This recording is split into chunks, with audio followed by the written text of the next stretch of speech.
बिस्मिल्लाहिर्रहमानिर्रहीम। अस्सलामुअलैकुम। मैं आपको कहानी सुनाना शुरू करूं इससे पहले आप मेरे चैनल को सब्सक्राइब करें और बेल आइकॉन के बटन को ज़रूर दबाएं ताकि मेरी हर वीडियो आप तक आसानी से पहुंच सके। ज़हदा की वालदा बचपन में ही फौत हो चुकी थी। ज़हदा अपने बहन भाइयों में सबसे छोटी थी। बड़े बहन और भाई तमाम शादीशुदा थे। ज़हदा अब घर में अकेली रहती थी। वालिद ज़हदा से काफ़ी प्यार मोहब्बत करता, लेकिन इसके अलावा और कोई उसकी तरफ तवज्जो ना करता। वालिद भी कोई ख़ास तवज्जो ना करता था, अपने काम से काम ही रखता था। ज़हदा एक गारमेंट में काम करने लगी। वो सुबह को जाती और शाम को घर आती।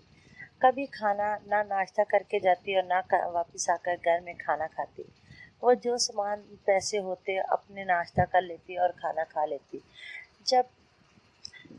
जो बाकी पैसे बचते उससे अपना दहेज बना लेती। ज़्यादा को अपने घर की खबर तक ना थी कि मेरे घर में क्या होता है, क्योंकि ना तो घर वाले उसकी तरफ मुतवज्जो होते और ना ही वो घर वालों के बात में दखल अंदाजी करती।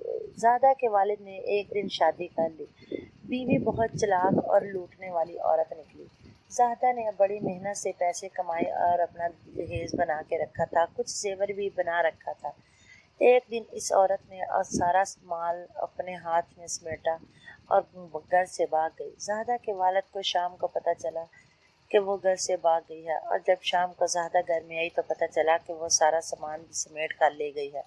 अब ज़हदा बेचारी खूब परेशान हुई, लेकिन वो क्या कर सकती थी। पछतावे के अलावा उसके पास कुछ ना था।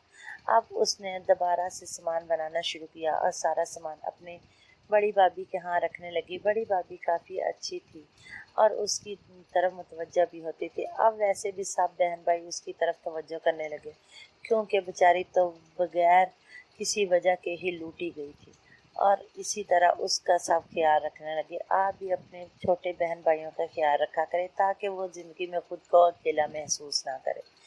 मेरी कहानी सुनने का शुक्रिया। मिलेंगे नई कहानी में नए सबक के साथ।